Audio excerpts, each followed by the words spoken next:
السلام علیکم ورحمۃ اللہ وبرکاتہ۔ محترم سامعین کرام، آج میں یوسف علیہ السلام اور زلیخا کا عورتوں کو دعوت دینے کا واقعہ بیان کروں گا، اور ساتھ ہی ساتھ یہ بھی گزارش کروں گا کہ اس چینل کو بھی سبسکرائب اور لائک شیئر کرتے چلیں۔ محترم سامعین، حضرت یوسف علیہ السلام حضرت یعقوب علیہ السلام کے چھوٹے بیٹے تھے، اور یعقوب علیہ السلام حضرت ابراہیم علیہ السلام کے پوتے تھے۔ اس طرح حضرت یوسف علیہ السلام حضرت ابراہیم علیہ السلام کے پرپوتے ہوئے۔ حضرت یعقوب علیہ السلام کے 12 بیٹے تھے، اور حضرت یوسف علیہ السلام سب سے چھوٹے تھے۔ بہت خوبصورت تھے، باپ ان کو بہت چاہتے تھے۔ حضرت یوسف علیہ السلام نے ایک خواب میں دیکھا کہ 11 ستارے اور چاند اور سورج مجھے سجدہ کر رہے ہیں۔ انہوں نے یہ خواب اپنے باپ کو بتایا۔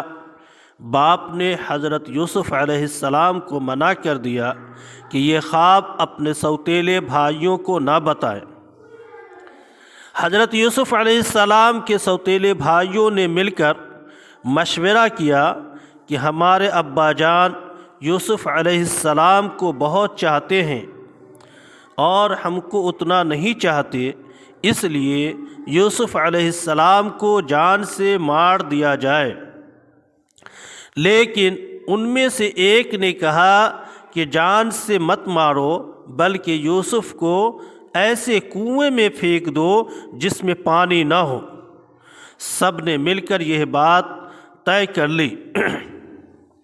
یہ سب بھائی اپنے باپ کے پاس آئے اور کہا کہ آپ یوسف علیہ السلام کو ہمارے ساتھ کھیلنے کے لیے بھیج دیں۔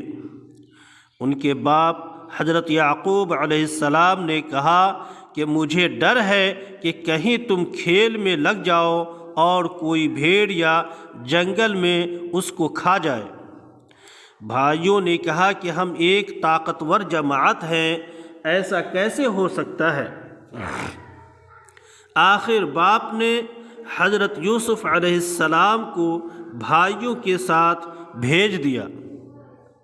بھائیوں نے ان کو ساتھ لے کر جا کر ایک اندھیرے کنویں میں پھینک دیا، اور رات کو روتے ہوئے گھر واپس آئے اور کہا کہ ابا جان، ہم آپس میں دوڑ لگا رہے تھے اور یوسف ہمارے سامان کے پاس بیٹھا تھا کہ ایک بھیڑیا آیا اور اس کو کھا گیا۔ ثبوت کے لیے ایک کرتا خون لگا کر باپ کو دکھایا۔ بوڑھے باپ کیا کرتے؟ صبر کیا، خاموش ہو گئے، لیکن بیٹے کی جدائی میں روتے رہتے۔ سامعین کرام، جس کنویں میں حضرت یوسف علیہ السلام کو پھینکا تھا، اس کے قریب ہی ایک قافلہ آیا، اور انہوں نے پانی نکالنے کے لیے ڈول کنویں میں ڈالا۔ دیکھا کہ ایک خوبصورت لڑکا کنویں میں ہے، ان کو باہر نکال لیا، اور جب قافلہ مصر پہنچا تو وہاں پر مصر کے بادشاہ نے ان قافلے والوں کو تھوڑی قیمت دے کر خرید لیا، اور اپنی بیوی زلیخا سے کہا کہ اس کو پالو، ہو سکتا ہے کہ ہم اس کو اپنا بیٹا بنا لیں۔ حضرت یوسف علیہ السلام جوان ہو گئے، ان کی خوبصورتی، وجاہت و عقل مندی اور بڑھ گئی۔ زلیخا عزیز مصر کی بیوی ان پر فریفتہ ہو گئیں اور ان کو ان کے نفس کی جانب سے پھسلانے لگی۔ ایک روز اس نے کمرے کے سارے دروازے بند کر دیے۔ حضرت یوسف علیہ السلام نے یہ حالت دیکھی تو خدا سے پناہ مانگی اور دروازے کی طرف بھاگے۔ زلیخا نے پیچھے سے آپ کی قمیص پکڑ لی جس سے قمیص پھٹ گئی۔ اس وقت عزیز مصر یعنی زلیخا کا شوہر بھی دروازے پر آ گیا۔ زلیخا نے الٹا الزام حضرت یوسف علیہ السلام پر لگایا اور اپنے خاوند سے کہا کہ یہ شخص تیری بیوی کی بے آبرو کرنا چاہتا تھا، جس کی سزا اس کو ملنی چاہیے۔ حضرت یوسف علیہ السلام نے کہا میں بے گناہ ہوں، بلکہ یہ عورت مجھ کو پھسلانے کی کوشش کر رہی تھی، مگر خدا نے مجھ کو اس سے بچا لیا۔ آخر یہ معاملہ قاضی کے پاس پیش ہوا۔ قاضی نے حضرت یوسف علیہ السلام سے صفائی کے لیے گواہ طلب کیے۔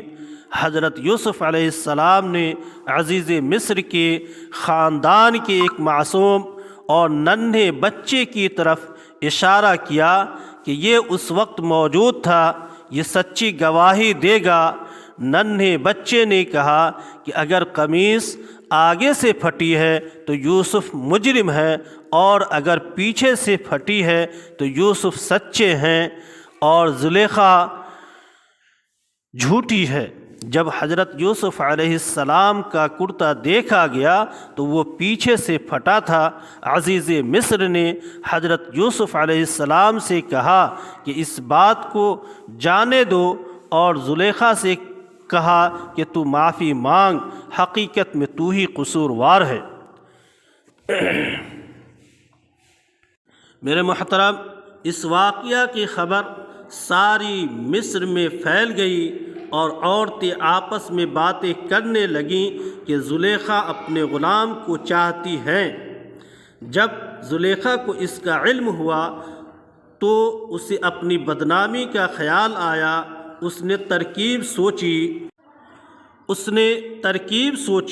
وہ یہ کہ اس نے مصر کی عورتوں کی دعوت کی اور سب کے ہاتھوں میں ایک ایک چھری اور ایک ایک پھل دے دیا، اور اسی وقت حضرت یوسف علیہ السلام کو وہاں لے آئی۔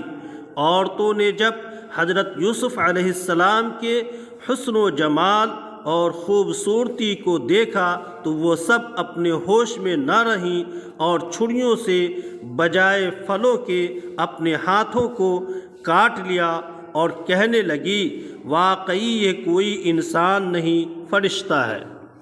زلیخا نے ان عورتوں سے کہا کہ یہ وہی شخص ہے جس کے لیے تم مجھے ملامت کرتی ہو، میں حقیقت میں اس کو چاہتی ہوں، اگر اس نے میری محبت کو ٹھکرا دیا تو میں اس کو قید کرا دوں گی۔